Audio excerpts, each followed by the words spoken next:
ads are only one part of the funnel, and even SEO, that's only one part of the funnel. There's, the ads and the SEO that bring in relevant people onto the website, and you need those to kind of bring in those relevant people. There's the website that helps convert people into actual leads and drives actual people getting in contact. And then there's the closing rate and the closing and you speaking to people, doing the quotes and that sort of thing, right? So for myself, I like to look at myself as a holistic partner, from making sure that the ads and the SEO are good and that you're running ads effectively, then also making sure that your website's good and that it's optimized and that its elements are in the right places, it's converting into leads. And then even on the sales process, helping with like CRM, making sure that, you have a good automated sales process in place, right? So I like to look at all those aspects, versus just saying, I'm going to run your ads, and if the ads don't work, they don't work. You know what I mean? I think that's the kind of differentiator, is that if you have the ads working well, but the website's not working well, none of it's going to work. What's up, everyone? Welcome back to the officially named Onsite podcast. This is episode number 7. And today we have Brendon. Brendon is one of the educators inside the Elite Builder Society, and he specializes in ads. Brendon is a previous employee at Google. He is a master of meta ads, and I cannot wait to dive into this conversation with Brendon. Brendon, thanks for tuning in today. Tell us a little bit about yourself, who you are, where you're from, and a little bit about your company. Yeah, for sure, Brendon. First of all, I wanted to say thank you for having me first and foremost. This is actually the first podcast I've done. You know what I mean? So there nice you go.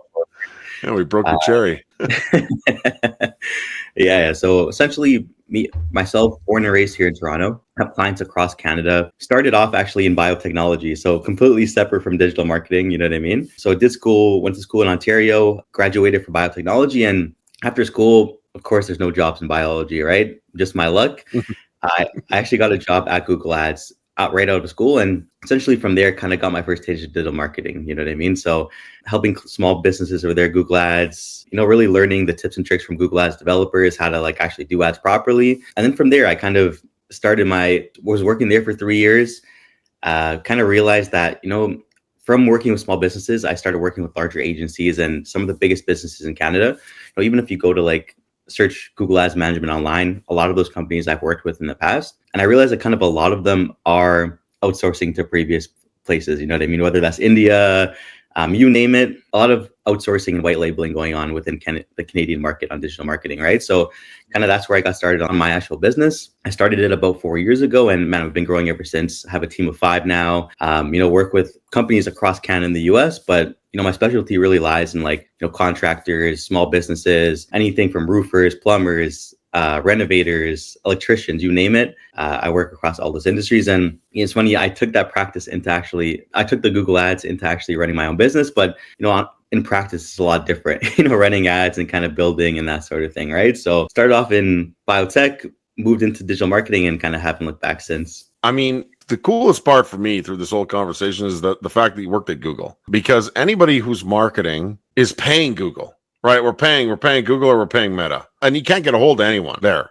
I mean, I have a Google rep periodically, and I have a new one every 30 days. And then that person is just basically there to make sure I'm okay and happy. But I feel like I'm never really getting like into the business owner. I'm not talking to somebody that like, can really help me move my business forward. When a contractor is dealing with a problem, let's say it's a tiling contractor, and they're building out a shower, that contractor can actually talk to the tile owner and produce a result.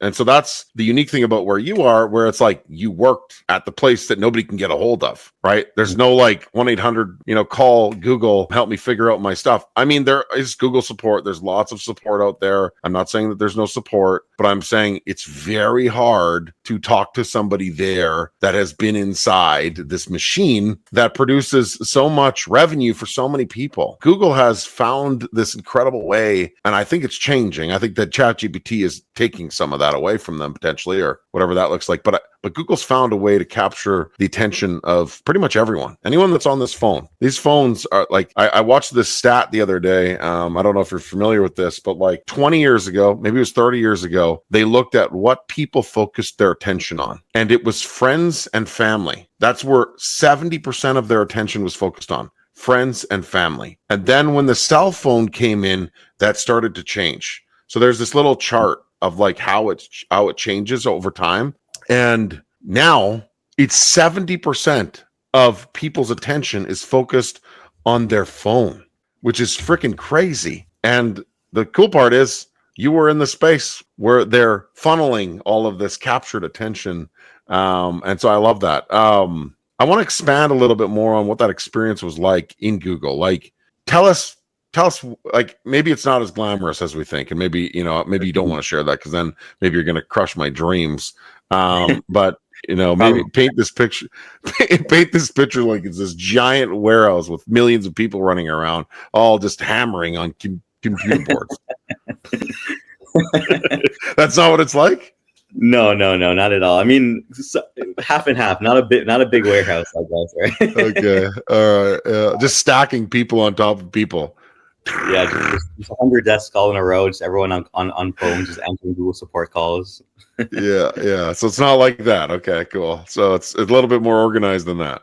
Yeah, Brendon. So I would say, in my experience there, right, when I first got there, a lot of like just training on the ads, learning from like Google developers how to actually do things. But with that being said, the reason that a lot of people see issues with Google and see kind of a conflict of, I'm not getting the support I need is that, with Google, there's on our end, like coming in as like an account manager, you're essentially a sales rep. So that's something a lot of people don't know about is that, when you're actually speaking to clients and you're actually working and helping clients with their ads, there's a piece to it where, you want them to scale up their budgets. You want to pitch certain products, and that's how the Google reps make their money. You know what I mean? So it's a little bit of so it's a little bit of a conflict there where, your goal as a Google rep is not to maximize the leads for a client, is to actually get them to make these changes, use specific Google products, that sort of thing, right? So that's why Google. Well, they're a business though, right? Like it is Google. Yeah. I mean, exactly. At the end of the day, every business, their intention is to make money, right? Google is no different. At the end of the day, their intention is definitely to make money, and I love that you've kind of painted that picture just a little bit, and we'll dive into that more. That they're incentivized to sell, to make Google more money. I love that. So let's dive into that a little bit more. Yeah, for sure, Brendon. So essentially, like, again, you're a sales rep there, right? So my job was, although like I learned how to do the ads from the Google developers and I really learned the best practices, in practice, it's a big gray box that they try to put on the Google Ads account and your Google Ads. And they do a really good job of it, of having that gray box there. And the goal of the Google sales rep is not to take off that gray box for you. It's to actually just scale up your budgets, get you to try certain features, that sort of thing, right? So with that being said, is that, my role there, although is to help small businesses, it's kind of counterintuitive when you have targets to hit and that sort of thing, right? Right. We've seen a lot of horror stories in the past, and even kind of now that I've moved on from Google Ads and I'm doing my own thing, I don't even, as a policy, I don't even talk to Google reps anymore because of that fact. You know what I mean? So that's where it comes into it's a very tough. It's very tough because, again, we have all these Google reps, you have all the support, but in reality, it's hard to find someone that on the Google side to actually that's here for you to win. You know what I mean? Right, because their job is to make the company money, which doesn't always make the customer money at the end of the day. And so that's probably why there are so many agencies out there. Everybody is getting messages from everyone, specifically in Toronto. It's an absolute war zone there. There are, thousands of contractors and thousands of business owners all struggling because of our shitty economy, and maybe not shitty economy, just shitstorm that exists here, unfortunately. But because of that, that means that more people are spending money on ads, so it's diluting it even more. And I know a lot of the contractors that I work with are getting inundated constantly with people saying, hey, we can help you with this. Hey, we can help you with this. Hey, we can help you with this. And it becomes overwhelming. And then there's so many things that are coming at you. Do you do SEO? Do you do what do you do? Do you boost an ad? People just don't know what to do. And the first thing that they need to really understand is how to close a deal organically, first and foremost. If you don't know how to close deals organically, never spend money on ads. That's just my opinion, and probably a few other people. But what's really crazy that's happening right now that I've noticed is there's so many people flooding people constantly. And when we met, I knew that this was existing. Like, I knew that there were so many people out there offering every service under the sun, right? There's just all these freaking services, and you need a little bit of some of them, but you need them in a specific order at a specific time based on as your business is growing. And so when we met, it was like, finally, I found somebody that just knew the intricacies of ads and the importance of the ad spend and how to organize that just more efficiently. We have been running ads with the Elite Builder Society for a long time. And the moment that we started connecting together and chatting about all of this stuff, I realized my ads still weren't as good as I thought they could be. I thought they were the best. I was like, there's no way this guy's going to come in and tell me that my ads could be so much better, because I thought I knew this shit hands down. We connected. You went through not a lot of changes, but enough changes to matter. And you don't know these results yet because you don't know about this yet. But our summit in Calgary just launched pretty much today, kind of like a soft launch. And so you might be hearing this recording a little bit later than that, but just fine. We're 7 episodes into this podcast. We haven't posted episode 1 yet. We're going to start posting soon. Point is, just to let you know, are you ready for this? So we have received almost 70 messages in less than 24 hours with our ads that you've kind of helped us create. And cost per message is like $4. Nice. And they're all on Avatar. I don't know what else you can do. That just sounds like a perfect win to me. So, I mean, tell us a little bit about your company and why you are different than all of these other people that are flooding people with hey, pick us to help you with building your business, whether it's SEO. I know that that's not the focus with you. I know that it's, ads, and that's where we're kind of leaning into, but why are you different? What makes you different? I mean, I know what makes you different, but tell everyone what makes you different. Yeah, for sure, Brendon. So I would say, like, first thing is just the experience. You know what I mean? Is that, again, with the working at Google Ads, that gave me kind of a background in regards to like building campaigns, learning how it works. But then over the last 3-4 years, I've been working a lot with just contractors, renovators, small businesses, whatever it is, you name it, just building that experience and testing different campaign types, knowing what works, what doesn't, knowing how to structure things. Essentially, on my end, like, I just base off every single conversation I have with potential clients. I just speak through my experience. You know what I mean? I don't promise anything. You know what I mean? I feel like a lot of people do promise things. I like to just make sure that for my clients that we're spending budget in the right places and that we're spending budget efficiently and that, we have an optimized funnel in place, So one thing I like to tell people is that ads are only one part of the funnel, and even SEO, that's only one part of the funnel. There's, the ads and the SEO that bring in relevant people onto the website, and you need those to kind of bring in those relevant people. There's the website that helps convert people into actual leads and drives actual people getting in contact. And there's the closing rate and the closing and you speaking to people, doing the quotes and that sort of thing, right? So for myself, I like to look at myself as a holistic partner, from making sure that the ads and the SEO are good and that you're running ads effectively, then also making sure that your website's good and that it's optimized and that its elements are in the right places, it's converting into leads. And then even on the sales process, helping with like CRM, making sure that, you have a good automated sales process in place, right? So I like to look at all those aspects, versus just saying, I'm going to run your ads, and if the ads don't work, they don't work. You know what I mean? I think that's the kind of differentiator, is that if you have the ads working well, but the website's not working well, none of it's going to work. So making sure that the entire process is working, right? And it's funny that, Google Ads, they taught me specific things on how to run campaigns and how to, what settings to use and that sort of thing. And they push automation as much as possible. But like in practice, it's actually the opposite. You want to use less automation. You want to be very granular with what you're targeting. And definitely there's benefits of the Google Ads structure and like what they recommend. But on my end, just making sure that we're not wasting any budget, being very granular, being very specific, it kind of counteracts exactly what they actually pitch and they try to push. You know what I mean? So definitely, because they're just focused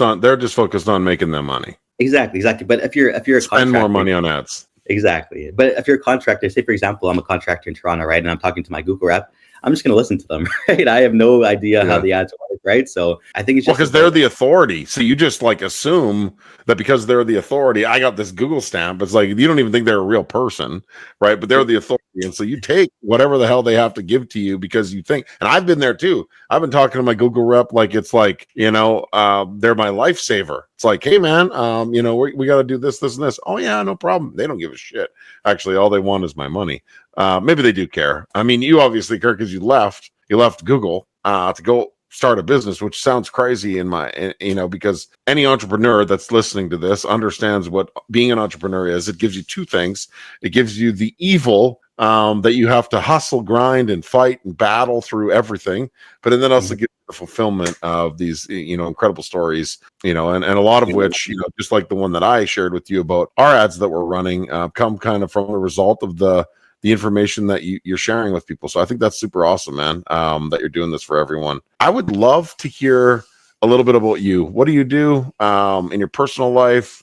You got a family, you got kids, you got a wife, you got a girlfriend. What do you do? You like to Brendon. travel? I see on your Instagram a little bit. So tell us a little bit about your personal life. Yeah, for Who sure, man. is So Brendon? that's a great question. I'm still figuring that out every day. So, We all are. We all are. We all are, brother. Yeah. yeah, but for me, like, man, on my free time, like, other than like, I try to get off the computer as much as I can. You know what I mean? So every single day I'm working with clients, kind of doing Zoom meetings, that sort of thing. But outside of work, I play a lot of beach volleyball in the city. You know what I mean? So Okay. beach volleyball is a huge thing I do. Just we go by. If you're in Toronto and Woodbine Beach, I go play there every week. Cool. I do a lot of outdoor stuff like camping. You know what I mean? So we're going camping like this weekend, actually. Yeah, camping, volleyball. I play a lot of basketball too. Travel as well. We try to. The one thing I like about having a virtual kind of business is that I can travel. You know what I mean? So you saw my Instagram. I went to Italy last summer. I kind of got to work there the whole time, do my Zoom meetings, and then kind of go see tour around. You know what I mean? But yeah, pretty simple than that, man. Volleyball, work, outdoor stuff, and then video games. A lot of video Travel, games. work, volleyball, basketball. No kids, obviously. If you can do all this stuff, No kids yet. Luckily, no kids, no kids. Yeah, Yeah, my kids consume all of my extracurricular energy, just emotionally, physically, financially, and spiritually, everything. Literally, but I love it. I wouldn't change it for the world. So, okay, cool. So, you pretty much live this super cool life that probably a lot of people would just love to have, which I love. I love that for you, and I can attest to the operating virtually. Although I support and coach contractors, I fortunately get to operate from anywhere in the world. And so it's a super cool, it's a super unique feeling to be able to just need a laptop. All you need is a laptop and a camera, and you can do your thing. So tell us, so you're working with several contractors in the community. The show is called Onsite. And the reason it's called Onsite is to obviously get people on site, right? To get contractors on site. And so that's how the name was formulated. So you can kind of, put that together for yourself. But you're working with a couple people. I know you just brought on another contractor. Where were they at? I know you just started working together, so there's no data to really share about where they're going to be, but where are they at? Well, we don't need to use names specifically. It's fine. But where are they at, and kind of what's the goal with helping them with their campaigns and kind of helping them progress? I know a couple of them are in Ontario. I think we're looking at working with a couple of people in the States as well. So tell us a little bit about how we're focusing on helping a lot of contractors within our community get on more job sites. Yeah, great question, Brandon. And I didn't even know you had kids as well, so that's great, man. I used to actually, it changed my profile up a little bit, and they're kind of pissed about this. So if you scroll down to my Instagram, you'll see that I have like a normal life like everyone else. It's not all coaching and Contractor Connect and all these things going on. I had, we enjoyed time at the lake. We did a bunch of stuff. Both my kids play hockey. I've got a 17-year-old son that's interesting. He's a great kid, but it's just interesting having a teenager, 13-year-old daughter. So, I mean, yeah, if you scroll down, I had a normal life like everybody else. Nice. But now my kids are pissed because they're like, dude, like, you don't ever like talk about us like normal, like you did before. Like, I'm like, I know it's just different. I'm trying to create some separation between my personal and business, and I'm working on it. But sorry to interrupt you. But yeah, so I have 2 kids now that you know, and you're working a lot of people within our community. All of them have kids, and you're helping them get on site. So I love that. So let's talk a little bit more about that. Hell yeah, Brandon. Hell yeah. So I would say, firstly, again, still early on for a lot of our guys at EBS, you know what I mean? In regards to like looking at what they were doing previously, looking at kind of what they're doing right now, still just launching on a lot of them, right? But what I would say is that the biggest thing I like to go through with just all my contractors is what stage you're in. You know what I mean? Like, are you currently just starting up? Did you just build your website? Are you looking to just launch and start getting leads? Already deep? Running Google Ads for a couple of years, kind of looking to scale that up and be more efficient there. So it all starts at kind of what stage you're at, you know what I mean? But I guess for this purposes, kind of let's go through just the outlook from, say, someone who's just starting up. First thing I look at with all my contractors is, how's your website look? Is it efficient? Can we drive leads to it? Is it going to be a good tool for us to actually drive business long-term for you? So that's the biggest thing I'll look at, number one. And then from there, whether we create a new website, whether we optimize the existing one, sometimes it's as simple as like adding a form near the top of the page or moving elements around that makes a huge difference. You know what I mean? So that's number one, reviewing the website. And then how else do we get the contractors on site from there, right? The next would be when they, sorry to interrupt you there, just to kind of add context to that, when somebody clicks on an ad that's running on Google, just so everybody is aware, it's going to go to your website, right?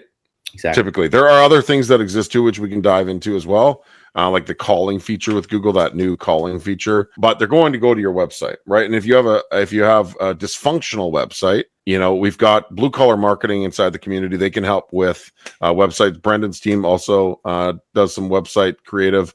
But if they have to land and it needs to continue the journey, right? Essentially. So I love that, because a lot of other people don't look at that. They just push and post an ad. And get it live, and that's not effective. So continue on with that, and I want you to touch on that new Google option. Tom, I think, is using it, where it's that call feature that Google has, like where you can basically type in electrician in this area, and then it gives you a higher ranked option that you can click on, and then it actually will call. It'll actually call and say incoming call from Google. And so Tom gets like shitloads of leads through this process. Costs a lot of money, but the leads are on Avatar. So I want you to kind of touch on both those too as well. Yeah, I got you, Brendon. So those are called local service ads. So remind me if I don't call back up on that one for you, okay? Okay. So essentially, like first thing, the website is that we need to make sure that's optimized as much as possible. Like it's worth it to take time to build your website and make it look good and as presentable as possible. Is that if you're running ads, right? Say for example, you're paying for 100 people to click on your website every month. The difference between a good website and a bad website can be one lead reaching out from all those 100 people, or it could be 10 people reaching out from those 100 people, right? So that's the key thing, is that website and making sure that's optimized, that's going to drive efficiency everywhere else for you through the entire process. Right. You know what I mean? So that's the number one, making sure the website's good, then kind of moving into the ad side of things, right? The goal is in the first 3-4 months for the ads to be profitable for you. Firstly, I like to start on the Google ad side because it's the low hanging fruit, So say, for example, Brandon, you're a renovator in Toronto, for example, right? You do a lot of home additions. You want to focus on, say, new custom homes, for example, right? We would set up campaigns specifically targeting those specific services and keywords. And same difference if you want kitchen renovation, same thing if you want bathrooms. We can be very specific on the keywords you want. And then from there, once we actually get the ad set up and running, we're trying to capture that low-hanging fruit, right? Everyone in Toronto who is searching for home additions, we're appearing near the top of the page for. And that's where we're spending all the budget. That coupled with, once they click onto it, they're visiting an optimized website. That's the key to success for us, right? So I would say in the first 2 to 3 months, starting up on Google Ads, starting to see clicks for the most relevant services you want, making sure that the website's actually driving them into leads. Those are the two biggest things to starting up, just as a contractor, having an online presence. Also having a Google My Business profile and that sort of thing too, which we can touch upon later. But essentially, that would be the biggest start. And then from there, once you start seeing leads coming in and jobs closing, everything else opens up from there. So a typical workflow would be, say, you're looking to start up your business, start generating leads. We'd get your website set up, making sure that's optimized, run Google ads for like 2, 3, 4 months, start seeing success there, start scaling up those budgets, start seeing jobs close. And then once we start seeing jobs closing, we can move into everything else: meta ads, Facebook, Instagram, SEO. And the goal is to make sure that really to get that first Google Ads campaigns as a long-term lead generation tool for you. So seeing consistent leads coming in every month, scaling it up so you can see more leads if you need to. And it's almost like a water faucet, right? So you can turn it on, you see leads, you want to see leads, you turn that thing on all the way, right? And then if you have jobs booked and you kind of need to scale back, or you don't need to see all those leads, you can scale it down a little bit, right? So is there a limit? Is there a limit on, like, let's say that you spend $1,000 a month, right? Get 5 leads. I don't know if these are correct numbers. And let's say that you have enough capital. You're like, fuck it, I'm going to put 50 grand a month on, because theoretically it would just multiply itself. And is that accurate to say? Like, is there a threshold limit? Obviously, if you're like in a small town and there's like 50 people there, the threshold is 50 people, you know? So you don't need that data. But if you're in a big city, like, Toronto or California or any place like that, where there's a lot of people, is there a threshold to how much you can spend and what the lead generation potential is? Great question, Brandon. So I would say in smaller towns, definitely there's this threshold, right? Like you said, there's a limited amount of people actually searching to get their renovations done, right? But in bigger towns, say Toronto, Vancouver, New York, California, even some of the major cities in the US, there's going to be no threshold for you. Like you can spend 10K, 20K and still see people actually clicking on your ads. So there's no threshold, but it's also making sure that we're scaling up responsibly, right? Is that, say, for example, if we're seeing leads, if you're spending, say, $1,000 a month, you know, it might not make business sense for you to spend 20K a month, even if you're going to see all those specific leads, right? So making sure that we're scaling up the ad spend to scale the number of leads, but then also the management of those leads you can take care of, you know, converting them into business, closing those jobs. You know, if a contractor tells me I'm a one-man show, but I want to spend 20,000 in ads, I'd probably say you need to a little bit, right? Yeah, you need to build the back end a little bit more to manage that flow of work. And I think a lot of contractors struggle with just like their expectation for ads without doing anything on their end is alarming. Like most people are like, I just want to spend money on ads. Well, your business sucks. So why would you spend money on ads? Like if your business sucks, you're just going to spend more money to show people how shitty you are, right? Ultimately, that's all you're doing. You're just marketing how shitty you are. And so I love that you kind of go into the back end of that a little bit. What are some horror stories? Do you have any like horror stories on, you know, some of the accounts? Because you've taken over people's accounts, right? Obviously, taken over some inside the community. And for sure, people have fucking burned money with shitty ads managers that haven't gotten them any results, and they think they're, you know, in a great place. Are you working with? Well, we'll talk about that later. I don't want to bring him up on this because I know he's had a bit of an experience. I think you are going to be working with him, but tell us some horror stories about somebody else, not people in the community. I have a shit ton, Brandon. And I again, like it's a tough one because I see it, you know what I mean? And through my experience, I've kind of been able to help people out, but there's a lot of gray area in the digital marketing space, in the Google ad space, in the advertising space, you know what I mean? And the Google ads reps, like we talked about earlier, don't help it at all. No. So I'll give you kind of the biggest example I saw where like my heart, like I want to throw up seeing this ads account.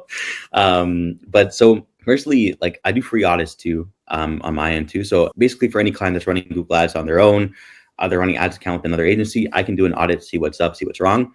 90 to 95% of the time, there's major issues with the account that I can improve and make sure it's optimized. You know what I mean? So 90 to 95% of the time, it's either the person themselves, which is no fault of their own. It's not an easy thing to do, or it's an agency that's setting it up wrong, right? Well, that being said, I have a current client right now. These guys are spending like crazy amounts of budget. Like I think, was it 500K a month? Something like that. So a couple million a year. 500K? Yes. 500K a month on ads? Yes, but it's another type of market. It's not a contractor, but yeah. So, but it gets worse. So, spending 500K a month before they're spending 700K a month. So things like $7 million, $8 million a year in ads. Crazy. And this isn't the government, is it? Is the government just burning money? No. This is a business. Okay. I'd be even more mad if it was the government, man. That's my tax dollars. Hey, they do a lot of shit with the tax dollars. We don't even want to get started with that. So 500K, they were spending 7. Tell us more. And so on that note, Brandon, is that like when I went into the account to do the audit, like it was a lot of just basically saying, Google, you take this money, using the most broadest targeting, using the most broadest keywords, using one campaign for a whole budget, you know what I mean? So basically, like they were just taking this big sum of 600K, giving it to Google, saying, you guys spend it how you want, and you figure it out for us, essentially. No. The person who just likes to spend your money is forced to figure out how to spend your money. Exactly. So they just took your money. Oh, my goodness. It's crazy too. So again, they have the most automated targeting setup, basically just having one campaign. I think that one campaign had like a 20K a month budget or something like that. But essentially, like when I spoke to them and like kind of going through, they were working with the Google rep as well, and it was an entry level. Yeah, and it was an entry level Google rep that they were working. Not even like someone experienced who has like a lot of practical experience on Google Ads. It was an entry level person that they were working with on their 500K a month account. And what they were asked, what the Google rep told them every single month was, we need to raise your budgets. We don't have enough budget to work with. What's the threshold? Holy shit. If somebody told me I'm spending 500K a month, we should increase your budget. What do you think is reasonable? I don't know, 1.2 million? They wanted to increase it to $1 million a month. No way. Yes, yes. And when I heard that, man, I was like, this is crazy. That is crazy. So, okay, obviously they're getting some results. Were they getting a little bit? Like you can't spend that much money on Google and get nothing. Yeah, yeah, for sure, for sure. Like they were getting like that's like a main driver of their business, as you can probably tell, right? Or Yeah, if for like what's sure. coming in, like the business closing, right? So they were seeing results. But with that being said, it's really just at Google's disposal to say where they're spending that budget and that sort of thing, right? So basically, you're spending that 500K a month in one account. I mean, one campaign, all automated. Google spends it where they want, and then the rep saying, "Oh yeah, you're running it automated. That's perfect. You need to scale up your budget, whatever it is." When I came aboard, I was livid a little bit. I was like, what is going on here? Like, this is so much budget to work with, right? And I kind of showed them in reverse the structure. How do we set things up, right? So making sure that we have separate campaigns set up for different keyword groups. We have different buckets of keywords set up and different ads set up, different landing pages. Basically, A/B testing between all those different areas and scaling up how it works and being very granular in where we're spending the budget. And now we've kind of scaled up. I've been working with them for a couple months now. We've been scaling up, and it's been a lot better with the new campaigns in regards to spending budget For effectively less, versus less money. exactly. So it's crazy that now. What are they spending now? it's around 500K around there still. So And how long have you guys been working together? 3 months now. So 3 months. So they're seeing results already. yeah. So you can even see the difference between like my campaigns and the old ones. It's like the cost per click is like half. Like a lot of even like the like they're spending. I think it was like for each purchase they were spending like 300, like a couple $100. The cost per lead's $100 less now. So you can see the difference in how the campaign setup affects the actual performance. You know what I mean? Wow, dude, I've never even heard of anybody spending 500K on ads. Yeah. If I'm being completely honest, I've never heard of that. I was expecting you to be like, yeah, so my one contractor, he's spending 5K a month on ads, and he just dropped this 500K on ads, which is crazy. So I'm trying to envision what this, because I'm a sales guy, like inside and out, and so if I knew that somebody was spending 500K on ads and it was shit, and I did my free little audit, and my consulting fee was typically whatever. I don't know what your consulting fee on that. You don't need to tell us. But I would, my confidence, just knowing what you know versus what you saw and what you can do for them, I would literally probably walk into the guy's office and said, I'm not going to charge you anything. I'm going to do XYZ for you. And if the result is 30% better, you're going to pay me 200 grand. I don't know what it is. And if it isn't, you're not going to pay me anything. And I mean, I don't know what your approach was. You don't need to tell us. But in my mind, I'm just thinking like the long-term results are going to be significant with that much budget. That's a fucking incredible story. That's crazy. 100%, Brad. And that's the way I look at it too, is like, for me, like this is, I think could be one of my biggest success stories ever as an agency. Right. And just turning things around for them as a business and to that scale is huge. Right. And yeah, I feel like even with myself, like I want to just see good success for them, and then everything speaks for itself, and whatever I charge, whatever it is, be 10 times worth it, right? Is that you can see the difference is that with what a build out makes, and what like my knowledge in regards to how to set things up, how to optimize, how to use best practices in the ads and the keywords and all that, how much of a difference it can make in regards to like how, like with what you're spending, how much you can get out of it. You know what I mean? So going back to that Google rep, this guy said, you're spending 500K a month, let's spend $1 million now. Wait, we don't need to spend $1 million. Maybe we can just use this 500K at a more optimal rate, right? And make sure that we have everything structured the right way, right? So that's a big horse story. So crazy. But you could think about it too, is that, this guy's spending 500K. Imagine the contractor spending 3K or 4K, whatever it is, what Google reps they have and what their advice they're getting. You know what I mean? Yeah. Oh, wow. That is wild. What a crazy story. So I do want to go from this epic 500K conversation down to the call feature, because one of the things that you really pointed out, a lot of people are trying to figure out, they don't have a lot of work, right? If you're not in the community and you're not a part of our program and you don't have a sales process, and you don't have an ad structure, the worst thing you can do is go boost an ad on Instagram. It's not going to do really anything because you don't have a process. You don't have a system. And one of the things that you pointed out to me specifically that I remember on several calls is that Instagram, maybe I'll let you explain this, but like Instagram, people that are on Instagram that are running ads, they're not really like necessarily looking for people in the service industry to like do things. Whereas with Google, they're actually typing in, home electrician or home renovation. And so that what is that call button called again? Or Local service ads. Yeah, local service ads. So these things just can't. How long when did those come out? This year or was it last year? It's been a couple of years, I think. Actually, they've been there. It's like 3-4 years, I think. 3-4 years. Okay, well, I'm out of the Google game. But so there's this local service ad. So you type in, blah blah blah, looking for XYZ, and then boom, you pop up, and it's visible, very visible. I don't know if we can show an example of what that looks like, but pops up super visible. Click the button, and it actually calls you and said, "Hey, incoming call from Google." Wild. The lead is now producing, and there are people that are searching for that product. I don't know what it would be like if you spent 500 grand. You spend 500 grand on that.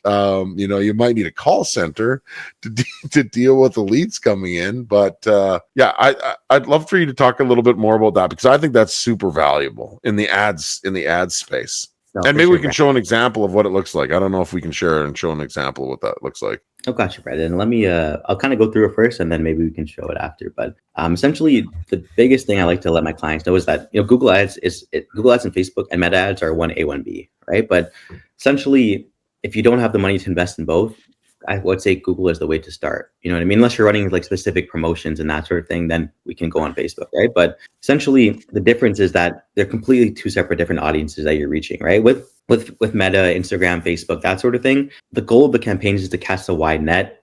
Show people off your previous work, show people promotions, whatever it is. And the main benefit is like you have media there to show people, right? So you can show your previous jobs, you can show videos, content, that sort of thing, right? The campaigns, they're actually showing to a broad range of people. And the thing about them, and that's the key, is that, they're not actively searching, right? So if I'm on Instagram, even if I was searching for renovations yesterday, right? And then Meta sees that, they put me in that like renovations category. When I'm on Instagram, Facebook, I'm not actively searching, right? So if I come across an ad that I like, I can get in contact. Maybe I'll reach out to them, but it's a little bit of a higher kind of gap to sell them in regards to, they're not actively looking for it. Maybe they were interested in renovations or interested in home improvement. They're not looking for a renovator right now. They saw your ad, so they might be, you know what I mean? So that's one market. And it doesn't mean, I would say it's still an important market to reach, is that, you want to reach those individuals. You want to show them off your previous work. And the benefit is that you can show them images, and it's also going to be cheaper cost for you on Facebook, right? Because since they're not actively searching, it's lower intent. You'll pay less for each individual click and lead, basically. With that, the reason I like to focus on Google Ads side to start for a lot of our contractors is that the intent's there already. You know what I mean? Where people, they're going to, with Facebook and Instagram, they're going to appear there for you. You're going to find them, but people are going to see you and kind of click on. Again, with Google, they're actively searching, right? So like you said, with local service ads, say, for example, if I'm searching Home Editions Toronto, for example, right? Those local service ads are going to get you right to the top of the page. Even standard Google ads, they're going to put you right at the very top of the page. And one stat that's a little bit crazy too, Brandon, is that 50% of people don't even know the difference between a sponsored ad and a regular organic search result. So basically, like if you look, there's the sponsor results at the top, and then like everyone else at the bottom, like everyone who's doing SEO on the first page, whatever it is, people don't know the difference between them sometimes, especially like the older generation. You know what I mean? So with the Google ads, if someone's searching for home additions near me, but if you weren't running ads, you're going to be on the 4th or 5th or 6th page sometimes, whatever it is, even further, right?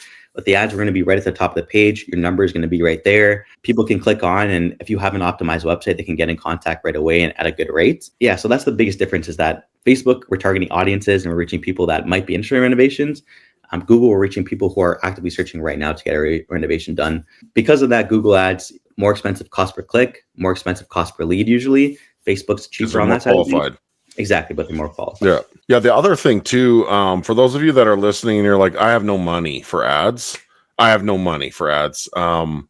not the time to spend on ads when you have no money. The time to spend money on ads is when you've exhausted all of the organic systems, and you have a clear defined sales process, and you have the ability of lowering your cost per investment on the lead. Let's say that I don't know how much these these ads would cost. Let's say it's $5 per lead. So a lead comes through, it's $5, right? If you don't have a clear organic strategy first and foremost up front, then you're probably it's going to cost you more money to close that. So cost per client is going to go up. So you get the cost per message or cost per lead at $5, but your cost per client could be $500. That means that you've had to go through so many people until you've actually closed a deal. And that's because you don't have a process in place. So if you don't have a budget for an ad, that's okay. Don't try and just throw money at it. Throw money at optimizing your system. Get a coach in your business. Incorporate people that are going to help you get your shit together before you start spending money on ads. But when you do have all of that other stuff organized, now it's a matter of, okay, I've exhausted all organic tactics because they have a limit, right? You can only get so much visibility organically. Now it's time to pull the cash lever on the ads. And you want to test it. I like that you're talking about A/B testing. You want to test it. You don't want to go all in. You don't want to spend $500K. I hope in one world that I have the capital to spend $500K on ads. That would be a phenomenal day. But you don't want to spend it all. You want to spend something. So put $1,000 on it. Test it.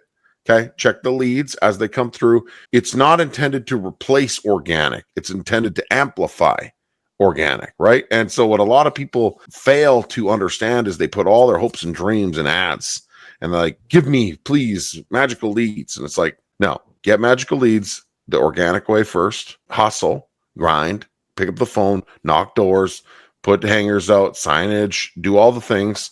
When you have a clear, defined sales process, that's when you pull the lever. And the harder you pull the lever, the more leads you'll get, the more jobs you'll close, the more money your business will make at the end of the day. So everyone at some point should be and needs to be spending money on ads. I don't care what anybody says. We're not trying to go viral on social because those are a bunch of people that aren't your ideal clients. You're just getting all the noise. Now everybody's freaking confused. So that's something I just wanted to add to that. And, we're kind of getting to the end of this. So if there's a contractor out there that wants to connect with you, where can they find you? Yeah, for sure, Brendon. So I would say number one would be the Elite Builders platform. You know what I mean? They can message me on there, and you got a great community on there already, right? In regards to like experts. So first and foremost, reach me on Elite Builders. You can message me directly there. Well, no, they can't, because if they're not a member yet, they can't message you. So what if they were? Do you have an Instagram profile or anything like that where people can drop you a quick DM? So I would say, Brendon, like I don't really use my business one. I would use my website as the first and foremost. So I think you can see it right. It's pinned up. It's pinned up right there. Yeah. So hit him up there if you want to connect with him to chat about ads and how to get your business the correct exposure that it needs. I really appreciate our conversation today. I think we had a lot of great insight. I was definitely taken back by the 500K. I did not expect that. So thank you for doing that to me. That was really exciting. I had this weird, but dude, this is my 7th episode, and I kind of had this weird, out of body experience when you said that, because I was completely caught off guard. I was like, he's going to say 5K. He's going to say 5K. Nope. 500K. And then I was in this whoa, what would it be like to spend 500K on ads? So I really appreciate you sharing that super cool horror story. And I'm excited for you to hear or share with me over the next couple of months about the results that you're getting for that client. So thank you so much for your time today. Again, appreciate all of you. Make sure to go give me a follow on @the_contractor coach. We are going to be creating an Instagram profile for this podcast. It's coming. Onsite is going to be something that's super near and dear to me. We get to speak with educators like Brendon here inside the community, and also great contractors that are all trying to level up. We're all just trying to grow our business, and we're here to support you. Thanks for tuning in. Make sure you tune in next week where we'll have another great conversation about construction. Cheers. Thanks, Brendon. And Brendon, let me just say something as well. Thank you for having me on first and foremost, right? Is that great conversation. I appreciate you for that. And again, for anyone that wants to get in contact with me, reach out, give me a call, shoot me an email, whatever it is. It doesn't need to be about ads. It can just be about building your entire online presence. And I spoke to Brendon about this too, is that I want to make sure that, you have a good kind of strategy in place, and I can help you develop that. And hopefully in the future, we can work together if we need to from there. You know what I mean? So reach out if you have any questions, anything like that. And again, Brendon, I appreciate you for having me on, man. Awesome, man. I appreciate that. Well, make sure to go give him a follow and connect with him. And we'll see you all in the next episode. Cheers. Thanks.